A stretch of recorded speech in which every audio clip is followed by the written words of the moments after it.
రూపే నమ. ఈరోజు మనం జాతక విశ్లేషణకు కొన్ని సూచనలు చూద్దామండి. జాతక చక్ర విశ్లేషణ కొన్ని సూచనలు. ఒక జ్యోతిష్యుడు జాతకాన్ని సరిగ్గా చదవడం కోసం పలు పద్ధతులను అధ్యయనం చేయడంలో చాలా సమయం వెచ్చిస్తాడు. కర్మబంధం చాలా లోతైనది, జ్యోతిష్ శాస్త్రం విశాలమైనది, ఇది అనంతమైనది.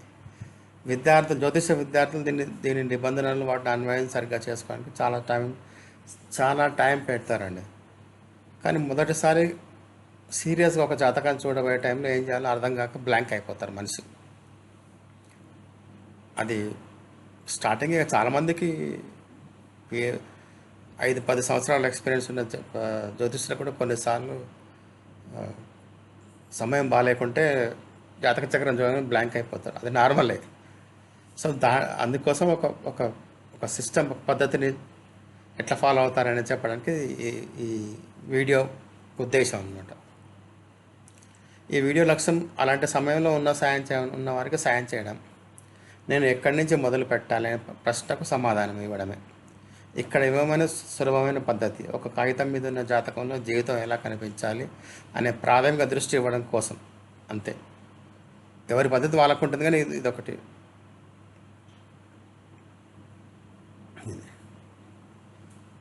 నెక్స్ట్,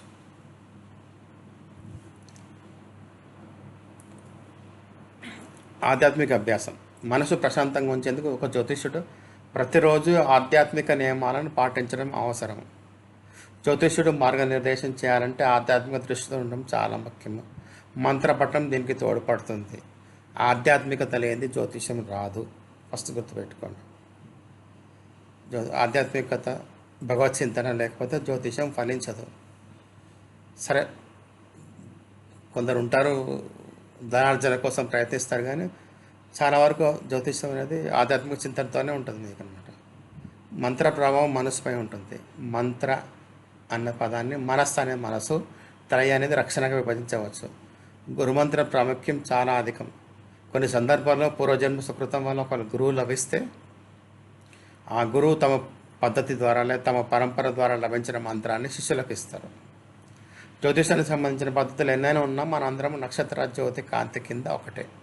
కొందరు గురువులు తండ్రి తాతల నుంచి శిక్షణ పొంది ఆ పరంపర మంత్రాన్ని తరతరాలుగా నెక్స్ట్ జనరేషన్ వాళ్ళకి అందిస్తారన్నమాట.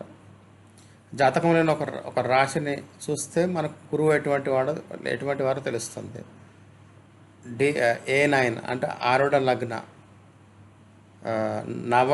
నవమ భావం యొక్క ఆరుడ లగ్న. ఓకే, నవమ ఆరుడ, గురు అరుడ అంటారు దాన్ని. గురువుని సూచిస్తుంది.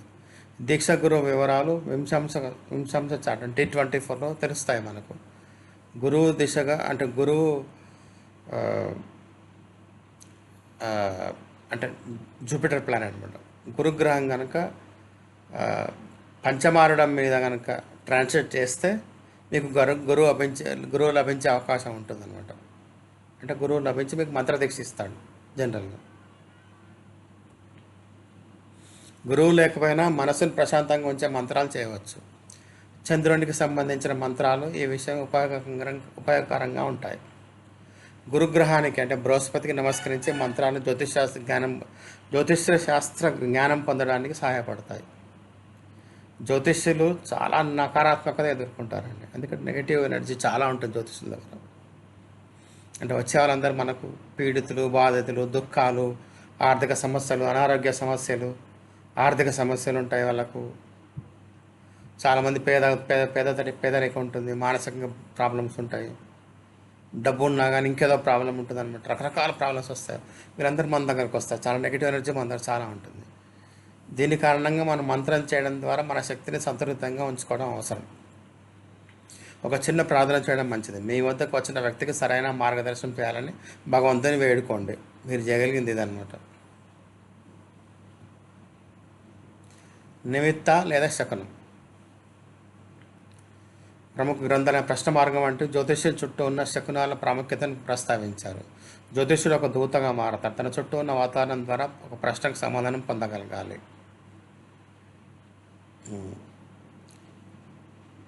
ఒక జాతకుడు చూడడానికి జాతకాన్ని చూసే ముందు నిమిత్తాలను గమనించాలి, అనంతరం క్రింద పేర్కొన్న పద్ధతులను అనుసరించాలి. నిమిత్త అంటే శకునాలు అనమాట. జ్యోతిష్యం స్టార్ట్ చేసే ముందు చుట్టూ శకునాలను గమనిస్తారు. జ్యోతిష్యుడు మంచి పరంపరలో ఖచ్చితంగా జ్యోతిష్యం స్టార్ట్ చేసే ముందు, ప్రశ్నించే ముందు శకునం గమనిస్తారు. వచ్చిన వ్యక్తి ఎట్లా ఉన్నాడు, చుట్టుపక్కల ఏమన్నా జంతువులు వెళ్తున్నాయా, ఏమైనా కాకు అరుపులు వినిపిస్తుందా, పక్షుల కిలకలు వినిపిస్తుందా, ఎవరైనా స్త్రీ ఎట్లా నడుస్తుందా, ఇవన్నీ శకునాలు అనమాట. ఈ శకునాలను గమనించి దాన్ని బట్టి రిజల్ట్ చెప్తారన్నమాట వాళ్ళు. నెక్స్ట్ జనన కాల సరిచూడడం అంటే బర్త్ రెక్టిఫికేషన్. మనకు వచ్చిన జాతకం సరైనదేనా అని ప్రశ్నతో మొదలు పెట్టాలి. ఫస్ట్ రాగానే ఈ టైం కరెక్ట్ కాదు అనుకొని స్టార్ట్ చేయండి. ఎందుకంటే ఈ 2000 తర్వాత మనకు కొన్ని ఎలక్ట్రానిక్ వాచెస్ వచ్చాక టైం దాదాపు యాక్యురేట్గా ఉంటుంది, కానీ అంతకుముందు వచ్చిన జాతకాలన్నీ మీకు టెంటేటివ్గానే ఉన్నాయి. 10 నిమిషాలు అటు ఇటు, పావు గంట అటు ఇటు ఉంటాయి. మీరు ఇంకా 1960s 70sలో పోతే కనుక మీకు హాఫ్ అన్ అవర్ 1 అవర్ ఉంటాయి అన్నమాట. మీకు డిఫరెన్స్ ఊరికే మనకు రాశి చెప్తారు, లగ్నం జన్మలగ్నం చెప్పారు, కానీ రాశి చెప్తారు, మనకు తిథులు చెప్తారు కావాలంటే చాలా వరకు. సో అది మనం ఎప్పుడంటే ఉదయం మధ్యాహ్నం సాయంత్రం టెంటేటివ్ చెప్తారు. సో మీకు వచ్చిన జాతకం 99% కరెక్ట్ కాదని స్టార్ట్ చేయండి. జనన సమయాన్ని నవాంశాన్ని సరి చూసుకోండి, బర్త్ రెక్టిఫై చేసుకోవాలి. పద్ధతి కుండ పద్ధతి అనమాట. కుండ పద్ధతి అంటే లగ్నాన్ని 81తో గుణించాలి. ఇది లగ్నం కంటే 81 రెట్లు వేగంగా కదులుతుంది. ఇది కనుక లగ్నానికి త్రికోణ భావంలో కానీ 7వ భావంలో కానీ ఉండాలి. అది ఉంటే మీకు అది జాతకం కరెక్ట్ అనమాట అనిపిస్తుంది అనమాట, మీకు వచ్చిన జాతకం. అట్లాగే ప్రాణపద లగ్నాన్ని చూడాలి. సూర్యోదయం నుండి జనన సమయం వరకు గల కాలాన్ని విగటిగా మార్చి కొన్ని నియమాల ప్రకారం లెక్కించాలి. ఇది కూడా త్రికోణ భావాల్లో లేదా చంద్రుని త్రికోణంగా ఉండాలి. ఇదే నవాంశాలు ఉండాలి. అన్నట్టు ఈ ప్రాణప్రమం అనేది D9లో ఉండాలి. సాధారణంగా శారీరక లక్షణాలు, సహోదరుల సంఖ్య, ముఖ్యమైన సంఘటనల సమయాలను బట్టి వివరాలను అడిగి మనం సమయం నిర్ధారించుకోవచ్చు. దాన్ని బట్టి మనం కొన్ని ఇంపార్టెంట్ ఈవెంట్స్ ఉంటాయి లైఫ్లో. తర్వాత ఇప్పుడు ప్రాబ్లం ఏంటంటే ఇంపార్టెంట్ ఈవెంట్స్ అని చెప్పి నేను 10th క్లాస్ ఈ సంవత్సరం పాస్ అయ్యాను, లేకపోతే డిగ్రీ ఈ సంవత్సరం పాస్ అయ్యాను, హాబీ చెప్పమంటే నేను క్రికెట్ ఆడతాను అంటే ఇవి జనరల్ కాదండి, అంటే స్పెసిఫిక్ ఉండాలి. 10th క్లాస్ పాస్ అయితే కనుక స్టేట్ ఫస్ట్ రావడం అట్లా అనమాట. లేదా ఆటలు అంటే నాకు మీకు ఏదైనా గేమ్ ఆడుతుంటే గోల్డ్ మెడల్ రావడం, అటువంటి స్పెసిఫిక్. అంతేగాని హాబీ అంటే క్రికెట్ ఆడతాను, టీవీ చూస్తాను, పెన్ ఫ్రెండ్స్ని చేసుకుంటాను, కలం స్నేహితులను చేసుకుంటాను, ఇట్లా చెప్పి వాటి బేస్డ్ రెక్టిఫికేషన్ కాదంటే స్పెసిఫిక్ ఉండాలన్నమాట. ఏదన్నా ఒకటి పెయింటింగ్ చేస్తారా, డ్రాయింగ్ చేస్తారా, కరాటే నేర్చుకున్నారా, వంట చేస్తారా, హాబీ కింద అనమాట. స్పెషల్ హాబీ ఉండాలి. పాటలు పాడతారా, సంగీతం నేర్చుకున్నారా, పెయింటింగ్ అంటే ఇంకా మేనేజ్మెంట్ అని కొత్త, లేకపోతే ఆధ్యాత్మిక గ్రంథాలు నేర్చుకున్నారు, అక్కడ గురువు దగ్గర నేర్చుకున్నారు. ఇవన్నీ ప్రశ్నలను బట్టి మీ బర్త్ రెక్టిఫికేషన్ చేసుకోవచ్చు అన్నమాట. మీరు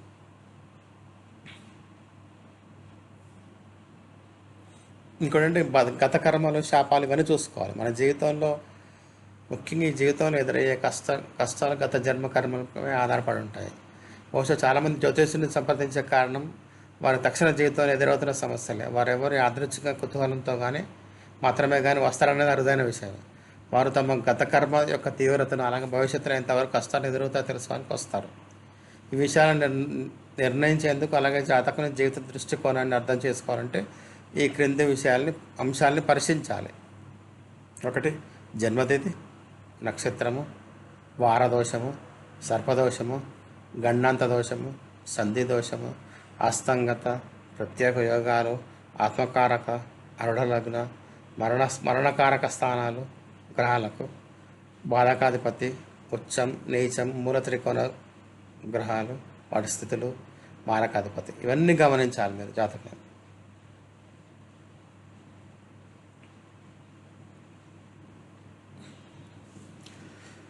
ప్రతి జాతకంలో కొన్ని శుభ లక్షణాలు ఉంటాయి, శుభాంశాలు ఉంటాయి. ఏది సర్పదోషాన్ని నివారించే గ్రహాలు, లగ్నంలో ఉన్న శుభగ్రహాలు, పరివర్తన ఉన్న ఎక్స్చేంజ్ అంటే పరివర్తన యోగంతో లాభించే గ్రహాలు, విపరీత రాజయోగాలు, నవంశలో ఇష్టదేవత, అట్లాగే కొన్ని రాజయోగాలు ఉంటాయి, తర్వాత యోగకారక గ్రహాలు ఉంటాయి. అవన్నీ గమనించండి. శుభాలు ఇచ్చేవన్నీ గమనించవచ్చు మనం. అవన్నీ నోట్ చేసుకోవాలన్నమాట. అట్లాగే దశలు, దశాంతర దశ మినిమం 2 దశలు చూసుకోండి. ఒక దశను ఫస్ట్ వింశోత్తరిలో చెక్ చేసుకుని తర్వాత ఇంకో దశను కరెక్ట్గా అది క్రాస్ వెరిఫై చేసుకోండి. జనరల్ వింశోత్తరి కానీ అష్టోత్తరి కానీ వింశోత్తరి కానీ నారాయణ దశ కానీ ఇటువంటి ఏదైనా 2-3 దశలు చూసుకుంటే మీకు మంచిదన్నమాట. కాలచక్ర దశ కానీ ఇటువంటిదైనా సరే. సో ఫలితాలు శారీరక మానసిక స్థాయిలో ఎలా ఉంటాయని అర్థమవుతుంది అనమాట చూస్తే కనుక మనకు. నెక్స్ట్ గోచారం, ట్రాన్సిట్ చూడండి. ఏలినాటి శని, కంటక శని, అర్ధాష్టమ శని వంటి ప్రభావాలను గమనించండి. అట్లా వక్రగ్రహాలు ఉంటాయి, అవి ఎట్లా ప్రవర్తిస్తున్నాయో గమనించండి. కొన్ని సూత్రాలను వర్తింపజేయచ్చండి. ఎటువంటి అంటే ఇప్పుడు మీకు కొన్ని యోగాలు ఉంటాయి, గ్రహ బలాన్ని చూసి నిర్ణయం తీసుకోండి. ఎగ్జాంపుల్ అష్టాక వర్గాలు అంటే ఎంత స్ట్రాంగ్ ఉంది ఆ గ్రహం. ఇంకా వేరే బలాలు ఉన్నాయి కదా, ఆ బలాలను కూడా గ్రహించవచ్చు అన్నమాట మనం ఎంత బలంగా ఉన్నాయి గ్రహాలను. నక్షత్ర స్థానం, తర్వాత నవాంశ నిర్ధారణ, గ్రహ దృష్టులు అంటే జనరల్ గ్రహ దృష్టి, దశాంతర దశలు ఇవన్నీ చూసుకోండి. అష్టక వర్గ ప్రతి గ్రహానికి బలాన్ని అర్థం చేసుకుని ఉపయోగపడుతుంది. ఆరుడలు, గ్రహారుడానికి దోషం అంటే ఫలితాలు భిన్నంగా వస్తాయి. అంటే కొన్నిసార్లు ఆరుడం మీద కనుక అశుభులు కనుక దృష్టి వేస్తే రిజల్ట్ నెగిటివ్గా వస్తుంది అన్నమాట మీకు. కొన్ని ప్రత్యేక లగ్నాలు ఉంటాయి, హోరా లగ్న, స్త్రీ లగ్న, భృగుబిందు, ఘటిక లగ్న ఇటువంటి అన్నీ ఉంటాయి అన్నమాట. ఇవన్నీ మీకు ఆర్థిక లాభాలు, పదోన్నతులు, ప్రమోషన్స్, పేరు ప్రఖ్యాతులు ఇవన్నీ ఎట్లా అంటే ఇవన్నీ చూసుకోవచ్చు అన్నమాట. మీకు లక్కీ పీరియడ్ ఇవన్నీ క్యాలిక్యులేట్ చేసుకొని పనికి వస్తాయి ఇవన్నీ. అట్లా తార్కిక నిర్ణయం చేయాలి. ఈ కాలంలో మానవ సంబంధాలు అన్ని నిర్వచనాలు మారాయి. వివాహము సంబంధాలు వేరే మలుపులు తీసుకుంటున్నాయి. ప్రతి ఒక్క యోగం ఏకైక ప్రమాణం కాదు, అనేక అంశాలను సమగ్రంగా చూడాలి. ఎట్లాగంటే సపోజ్ ఎగ్జాంపుల్ ఇప్పుడు లివింగ్ టుగెదర్ వచ్చింది. ఇంతకుముందు ఫస్ట్ ఒక 50 సంవత్సరాల కింద పెళ్ళి, ఫస్ట్ మ్యారేజ్ తర్వాతనే ఏదైనా ఉండేది. అంటే ఆ రోజు మనం మ్యారేజ్ డేట్ చూసుకోవాలంటే కనుక ఆ రోజు మ్యారేజ్ డేట్ని బట్టి మనం బర్త్ రెక్టిఫికేషన్ చేసుకుంటాం, అక్యురేట్ టైం ఇస్తాం. ఈరోజు అట్లా కాదు. తర్వాత మీకు ఒక ఈ 15-20 సంవత్సరాల కింద ఫస్ట్ లవ్ మ్యారేజెస్ వచ్చాయి. లవ్ మ్యారేజ్ అంటే ఫస్ట్ అమ్మాయి అబ్బాయి ప్రేమించుకుంటారంటే టెక్నికల్గా మనసులో వివాహం చేసుకోవాలని కోరిక వచ్చేస్తుంది అండి. వాళ్ళిద్దరు కనుక ఒక సంవత్సరం దాటి ప్రేమించుకుంటే కనుక టెక్నికల్గా వివాహం కింద ట్రీట్ చేసేవాళ్ళని జాతకంలో. ఇప్పుడు లివింగ్ టుగెదర్ ఉంటున్నారు. సో ఈ సొసైటీని బట్టి, మానవ సంబంధాలను బట్టి దానికి సూటేటట్టు మీరు చెక్ చేసుకోవాలి. అంతే తప్ప మీ జాతకంలో అది రిఫ్లెక్ట్ అవుతుంది. కాకపోతే మీరు అది పేపర్ మీద అఫీషియల్గా కనిపించకపోవచ్చు, కానీ జాతకంలో మీకు కనిపిస్తుంది అనమాట. అది అవన్నీ జాగ్రత్తగా పరిశీలించాలి అవన్నీ మీరు. నెక్స్ట్ పరిహారాలు, 3 రకాల పరిహారాలు ఉన్నాయండి. మంత్రం, మనస్సు పరిరక్షణ, మనత్రయం పరిరక్షణ, తంత్రం శరీర పరిరక్షణ. ఉదాహరణకు రత్నాలు ఇవ్వచ్చు రెమెడీ కింద, ఇవి కూడా ఎగ్జాంపుల్. తర్వాత యంత్రం ఆత్మ పరిరక్షణ. ఇవన్నీ కర్మసిద్ధ ఆధారంగా ధర్మ కార్యాలు చేయడం కూడా పరిహారం కింద పనిచేస్తుంది. పవిత్రతో కూడిన సాత్విక ఆహారం పరిహారాలు మాత్రమే సూచించాలి. మంత్రజపం అత్యంత ప్రభావమైన పరిహారం. ఇంకా మీరు దానాలు చేయండి, ధర్మాలు చేయండి, హోమాలు చేయండి. ఒక మంచి బ్రాహ్మణ్ చూసి మంచి హోమాలు చేయించండి. గోశాలకు వెళ్ళి కొన్ని దానాలు చేయండి, అనాథ శరణాలకు దానం చేయండి, అన్నదానం చేయండి. ఇవన్నీ మీకు రెమెడీస్ కదనమాట. ఇవన్నీ మీరు చేయొచ్చు అన్నమాట. సూచన, పరామర్శకు వచ్చిన వారికి దశా నిర్దేశం చేయాలి. ఉద్వేగభరితమైన మాటలు వినిపించకూడదు. మన దగ్గరికి ఎంతోమంది ఎన్నో ఆశలతో వస్తారు. జనరల్ కింద ఆ పెద్ద ఆశలతో వస్తారు.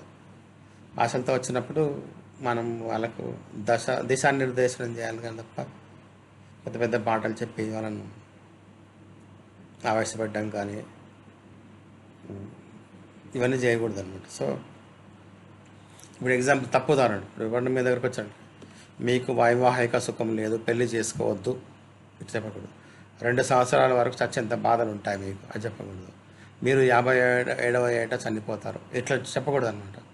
6 నెలల్లో మీకు ప్రమాదం ఖాయం, ఇవన్నీ నెగిటివ్ అనమాట. మీకు జాతకంలో కనిపించిన ఇవన్నీ ఇట్లా చెప్పకూడదు. మీరు దానికి ఏం చేయాలి, పొలైట్గా ఎంత చెప్పాలంటే 3 ఏళ్ళ తర్వాత పెళ్లి యోగం బాగుంటుంది, ఇప్పుడు మీరు కెరియర్పై దృష్టి పెట్టండి ఇట్లా చెప్పచ్చు.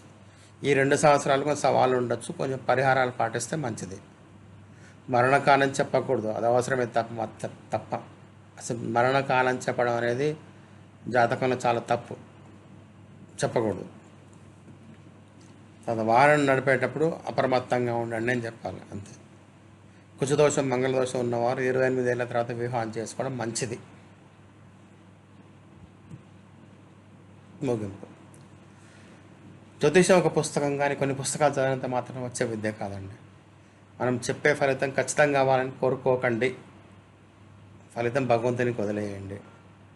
ఈగోలు తీసుకోకూడదు, నేను చెప్పింది కరెక్ట్ అయింది, చెప్పింది కాలేదు, అవుతుంది, అవ్వలేదు, పట్టుదలవద్దు. మనం చెప్పడం వరకే మన డ్యూటీ, మిగిలిన భగవంతునికి వదిలేయండి. వచ్చేవారి కర్మను బట్టి ఉంటుంది రిజల్ట్ కూడా. మన ప్రయత్నం చేస్తాం, వారి కర్మ బాగుంటే కనుక రిజల్ట్ బాగుంటుంది, లేకపోతే మనం జగలిగేదే ఉండదు అనమాట. ఒకవేళ మన దగ్గర క్లయింట్ వస్తే కనుక బయటకు వెళ్ళే సమయానికి నేను ఇక్కడికి వచ్చి సంతోషంగా ఉన్నాను, ఇప్పుడు నాకు ఒక దిశ అనిపించాలి తప్ప బాధపడుకుంటూ వెళ్ళకూడదు. ఇది ఒక జ్యోతిష్యం మనం ధ్యేయం కావాలి.